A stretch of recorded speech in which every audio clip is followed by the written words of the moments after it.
Good day guys! Today, i-review natin itong all-new Kia Sonet 2024. Bali, ito yung ipinalit nila doon sa Kia Stonic model ng Kia.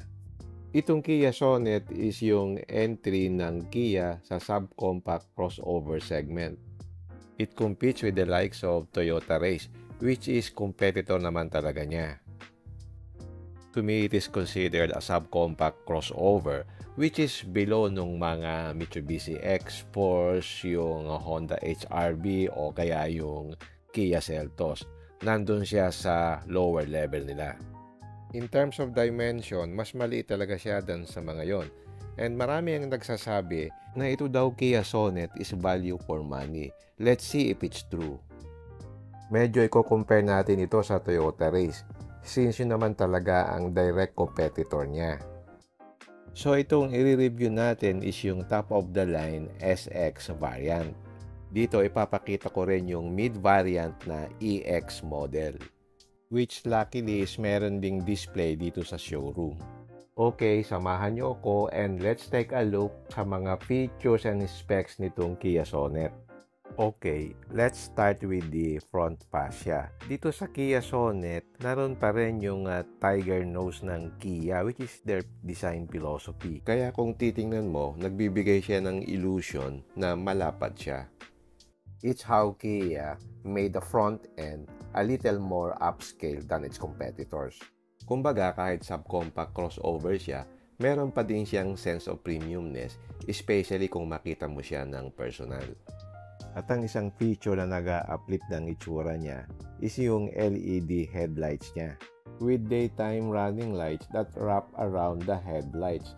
Dito nga pala sa lower bumper niya, merong silver na garnish to really uplift the look of the car. If you look at the front end, it looks really modern. At mukha siyang SUV since mataas yung height ng hood niya. Pagdating naman sa sides, I really like how the hood was designed. Hindi siya yung masyadong sloping. Unlike other crossovers na medyo steep yung rake ng hood nila. At ang side mirror niya is gloss black with side repeaters. Wala naman siyang camera since wala naman siyang 360 cam. From the sides, yung mga character lines niya is hindi sharp. Medyo may pagka-fluid yung pagkaka-design ng side panels niya. Ang size ng gulong niya nga pala is 205/55 R16. Naka-disc brake yan dito sa harap. Sa likod naka-disc brake din. Actually, I like the design of the sides niya. It's very quirky and very suitable for a small car. At dito sa window line niya, meron siyang chrome garnish as well as dun sa baba ng mga doors niya. At meron din siyang mga black claddings na usual nilalagay naman sa mga crossovers. And then again, makikita mo talaga yung fluidity ng mga body panels niya. Actually, I also like the design ng rear portion niya na merong body colored panel that wraps around the rear tailgate portion. Ang maganda dito, naka-shark fin antenna na siya. At pagdating dun sa rear, it's quite attractive also. So, very modern yung approach ni Kia pagdating sa design nitong Kia Sonet. So, ang malaking design element na nagpapamodern dito is yung taillight niya na nag-i-extend dito sa tailgate niya. Mukha siyang light bar. Then, dito sa lower portion, meron siyang silver accents just like the front. Para bang holistic yung design ng harap at saka ng likod. At meron din siyang integrated rear spoiler with high mount stop lamp. And before I forget, hindi pa rin modern yung design ng kanyang wipers. So, hindi siya magandang tingnan. Okay, let's check the interior. Pag binuksan mo itong door, it's already keyless entry. And from the moment you open the door, you will be greeted by the tan accents saka yung mga tan niya na upuan. At dito sa side panels niya, as expected, hard plastic siya. Pero dito sa lower portion, meron namang soft touch material. At nandito yung buttons for the windows at yung driver side lang ang automatic. As it is, maganda yung build quality niya. Makikita mo yung build quality ng sasakyan once nahawakan mo yung combining edges ng interior panel niya. In the case of the Sonet, maraming hard plastic pero yung quality niya is actually acceptable if not better on what the Race offers. Kasi yung mga plastics used, hindi super plasticky ang itsura. At dito naman sa lower portion, meron ditong bottle holder. Okay, check naman natin yung itsura ng interior. Dito you will be greeted with this leather wrap steering wheel. At dito sa left side, nandito yung buttons for the cruise control, which the race doesn't have. Nandito naman sa right yung button sa instrument cluster at saka head unit. At ito yung latest iteration ng Kia logo. At yung leather ng steering wheel niya is actually nice. Ang hindi lang maganda dito, hindi siya telescopic. Natitit lang siya. So, mahihirapan kang humanap ng best driving position. At yung seat niya, manual yung adjustment. Ang napansin ko lang dito, mataas yung seating position niya. Which is actually good for thigh support. At dito naman sa ilalim, napansin ko, marami pa ring space dun sa ilalim. So, pwede mo siyang taguan ng mga gamit at saka additional na storage space. Nandito naman yung buttons for traction control, yung hill down assist, at saka yung adjustment ng level ng headlight, which is a nice feature. Dito naman sa ilalim yung lever ng pag-open ng hood. At dito sa kanyang aircon vent, meron siyang mga black accent. Pagdating naman dito, hindi ako fan ng ganitong design. Similar siya dun sa design ng Mitsubishi X4 saka dun sa Stargazer, na isang buo yung design motif ng instrument cluster at saka head unit. I'm not a fan of the design na nakalubog yung instrument cluster, tapos meron kang bezel na ang purpose nga is to make it seamless. Sana yung instrument cluster ka-level yung head unit. Dito naman sa right, nandito yung wiper stalk niya, at dito sa left side, dito sa signal light saka dun sa high beam. Then, full digital yung instrument cluster, tapos 10.1 inches yung screen niya. At nandito naman sa lower portion yung pag-open ng fuel cap niya. Okay, check natin yung dashboard niya. Nandito yung control ng aircon niya at single zone climate control lang siya. At nandito naman sa portion na to yung switch niya for the rear camera. Pwede mo siyang i-open while moving. And the nice thing here is yung placement ng wireless charging niya. Para siyang multi-level na design approach. At meron ditong 12-volt socket, merong USB Type-C at saka merong USB Type-A. And yung head unit niya is 10.25 inches touchscreen display with wireless Apple CarPlay and Android Auto. At dito sa lower portion, merong glove box compartment which is decently sized. At yung kanyang dashboard is hard plastic. Pero in good quality siya na hard plastic material. At dito sa shift knob area, meron siyang accent na black.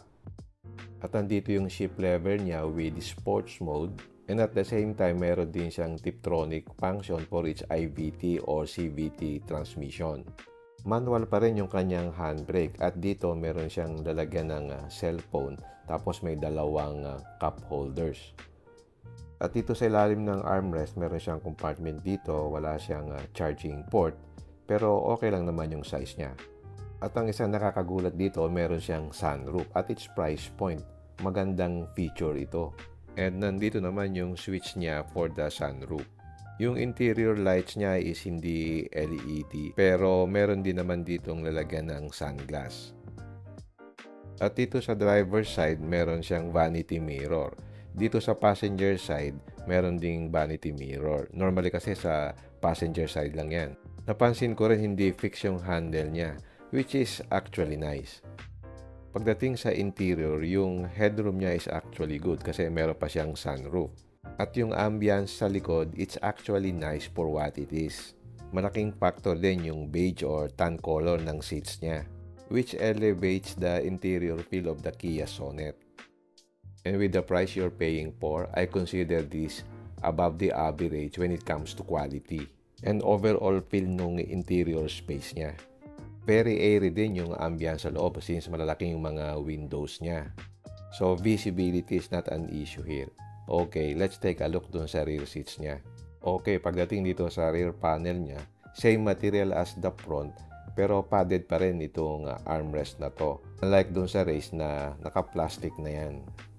Okay, yung seat sa harap is set to my driving position. At ang napansin ko dito, yung space sa likod is not that spacious. For an average height adult, medyo okay siya. Pero medyo tight siya for me. Ang kagandahan naman ito, maganda yung put room space niya. maluwag. So, pwede kang mag-stretch. At dito, as usual, meron siyang map pocket. Yun nga lang, yung legroom niya medyo compromise ng konti. The nice thing here is sa lahat ng variants, meron kang dalawang aircon vents, meron kang dalawang Type-C ports, at meron ka pang space to put a cellphone or something to this area. So generally, yung seats niya is comfortable.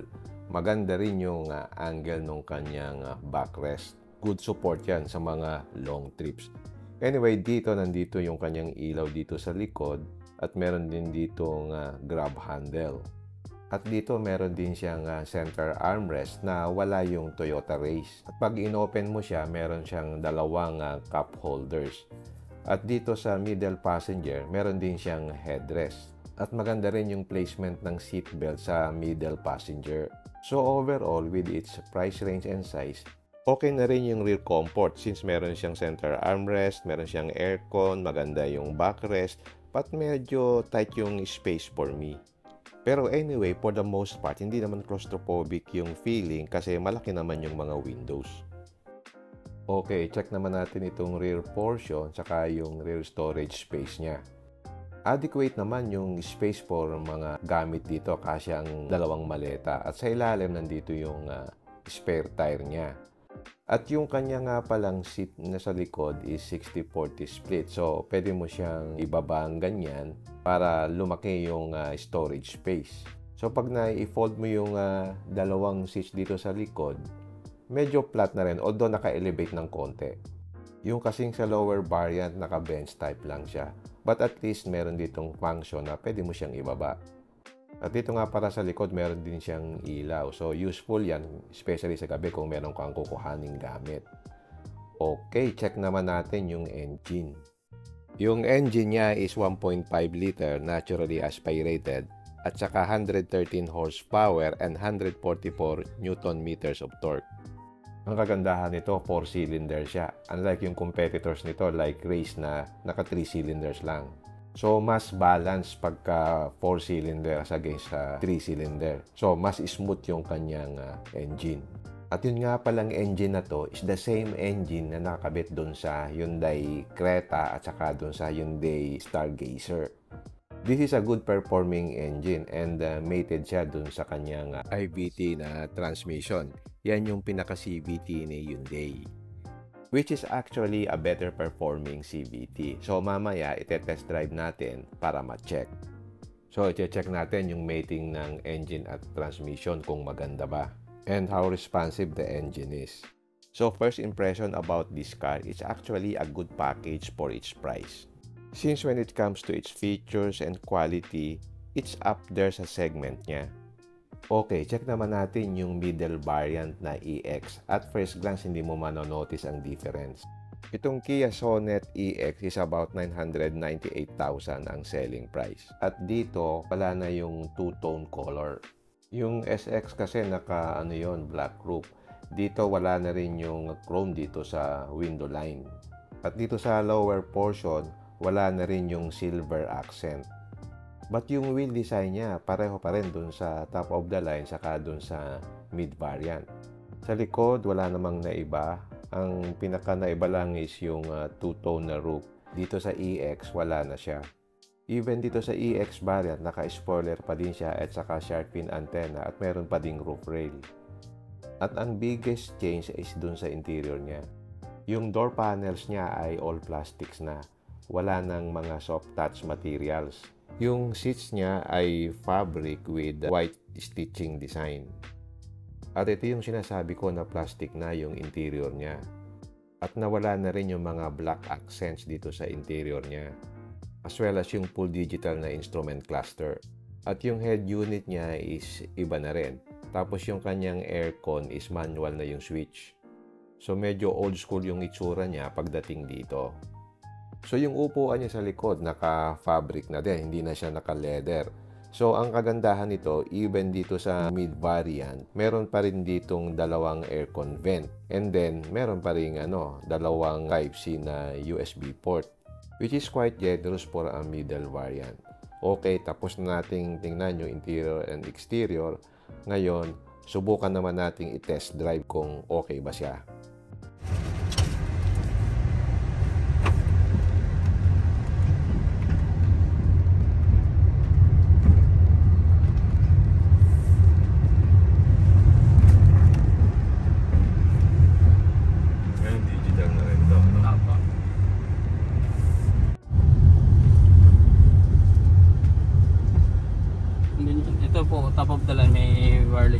May wireless charging. Dito lang po tayo sa para ikot na lang tayo ng white place. Okay. Oo nga, traffic yun.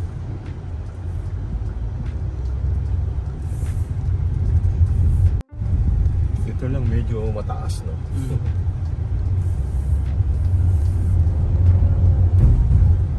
Ayan yung, ito ko mamaya may sport mode to eh. Parang mas mahatak kasi sa sobrang. Pero CVT ito, no? IVT po. IVT ang tawag. Okay. IVT na siya, mas parang pina-smooth pa yung ano niya sa before yung ano, CVT namin sa Stonic. Ngayon parang in-upgrade na yata siya sa naging IVT na siya, parang intelligent ano. First impression, smooth yung engine niya, saka yung kanyang transmission. Actually, I'm surprised, tahimik yung makina niya.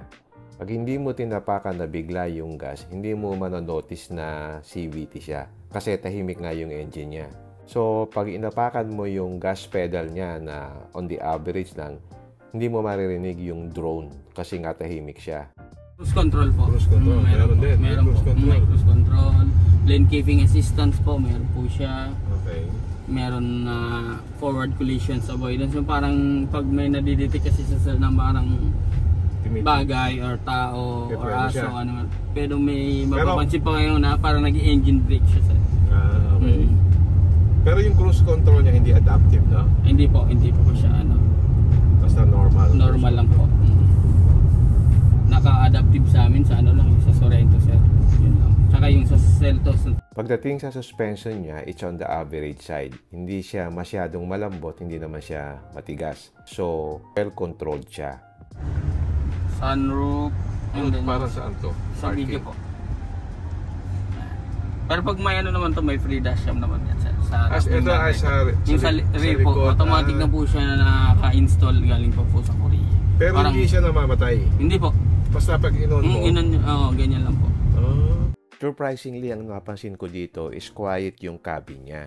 Normally kasi at this price point yung mga subcompact crossovers, rinig na rinig mo yung road noise, wind noise, and outside noise creeping in. May kunti pa rin pero better than the race for sure. The nice thing here is meron siyang sports mode at meron din siyang Tiptronic mode. Magkaiba yun, meron siyang sports mode na lalabas yung S at pwede mo rin siyang i-manually shift. Accelerator niya pag mas iba yung hatak, no? Opo, mas malakas yung hatak niya. Kahit sa unset, maano niya mapansin. Tapos ibabalik natin. Tapos yung ano niya yan, taas. So, yan. Okay. Pag ginanito ko siya, plus minus lang. Opo, ayan.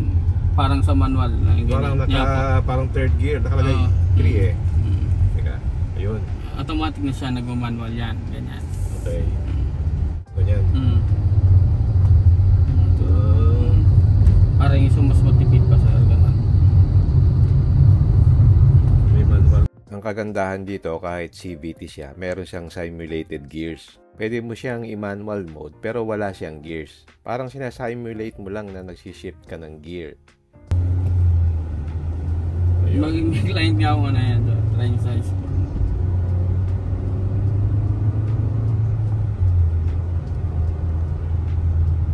Okay, balik pala. Kahit yun sa sport mode siya. Yun lang, hindi mo na siya i-gear-gear ng change ng ano. Ito na yung sports mode niya. Ito nagka-high RPM siya.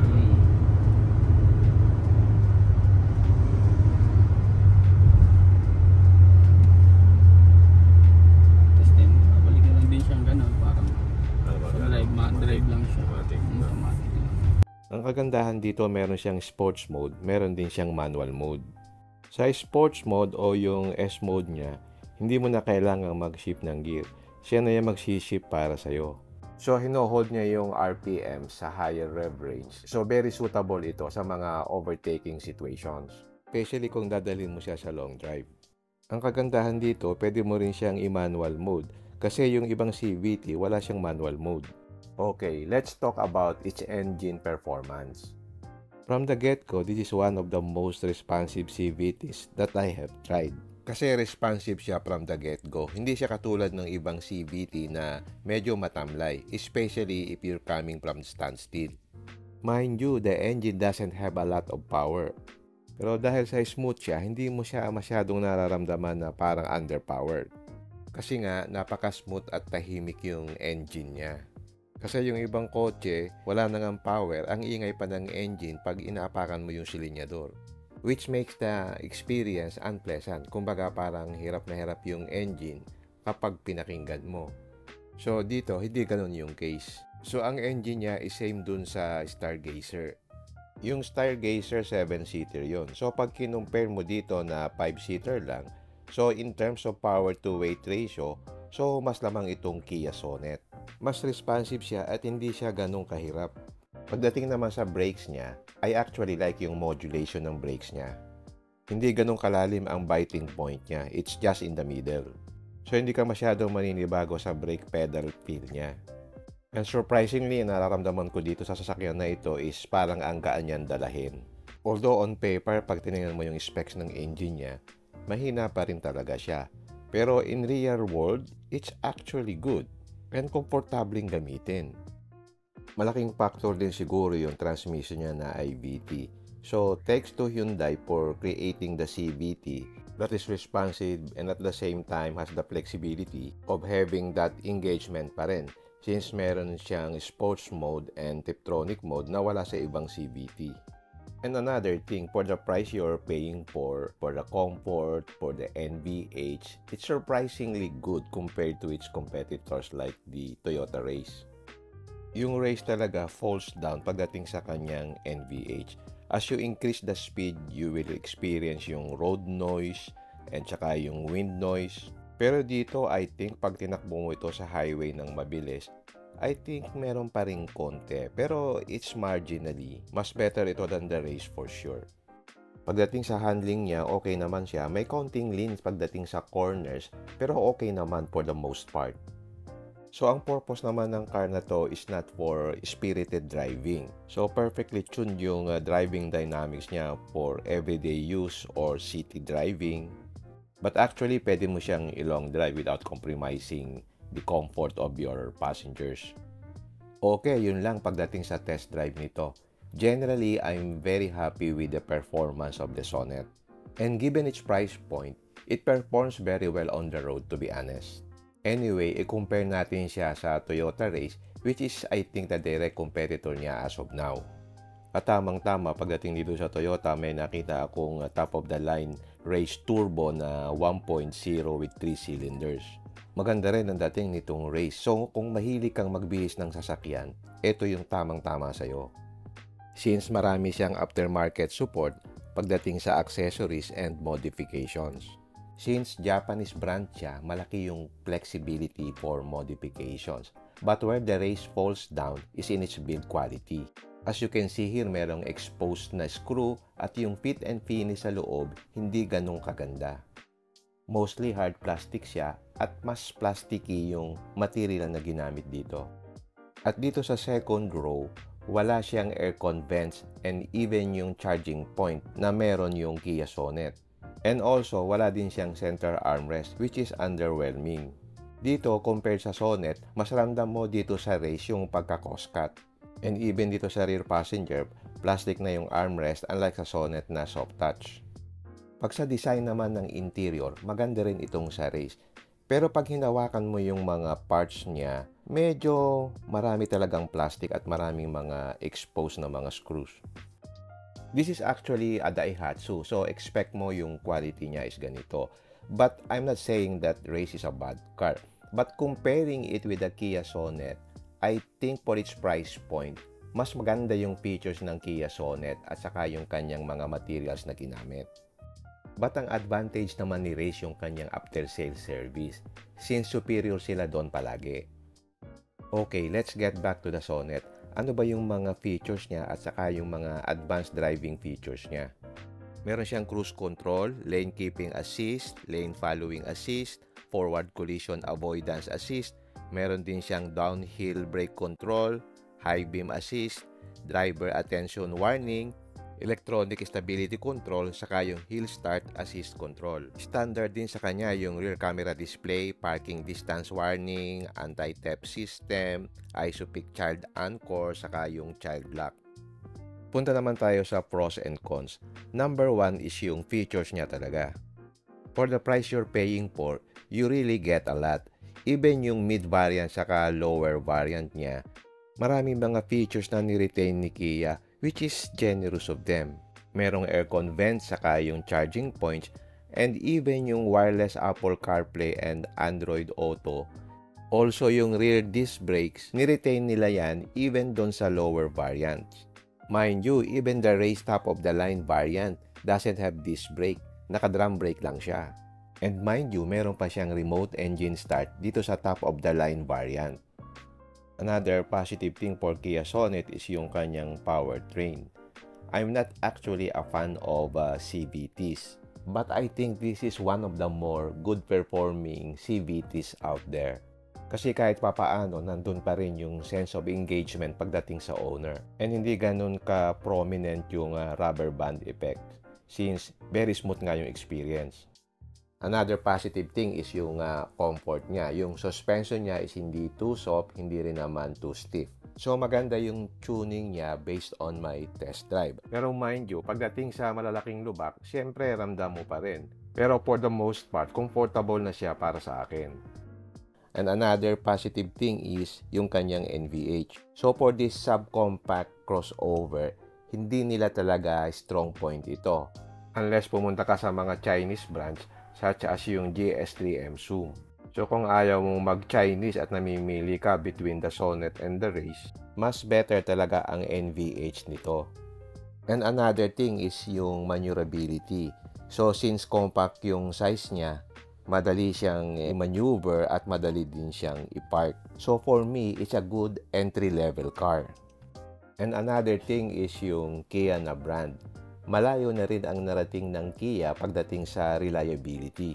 Gone are the days na maglalabas sila ng model na hindi maganda yung build quality. But as of now, if you research about Kia, it's one of the most reliable brands out there. Medyo nakikisabay na siya sa mga traditional brands that we know and acknowledge.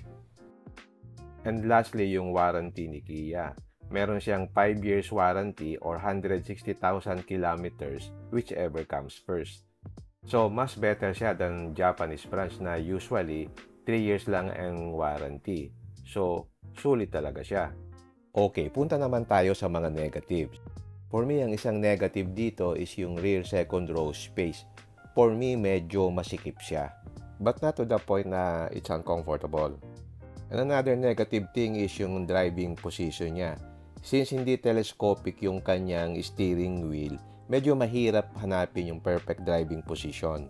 Another negative thing is merong tendency si Kia na madaling magpalit ng model. At even though sinabi ko kanina na maganda yung build quality niya, don't expect high quality materials compared to the bigger crossovers. Yung mga materials na ginamit, especially sa cabin niya, reflects for its price point. So yan ang pros and cons nitong Kia Sonet. But overall, I think this is a value for money car. So even dun sa lower variants niya, okay pa rin siya.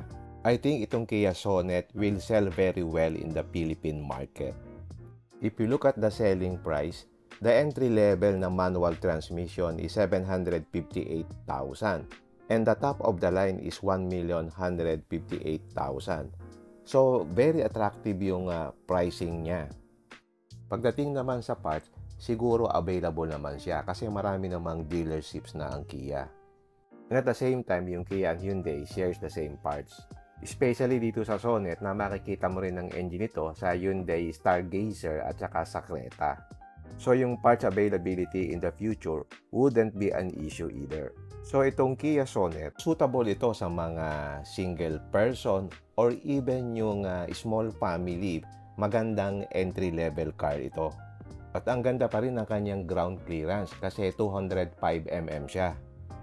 So mas okay siya kaysa sedan since flood prone din dito sa atin.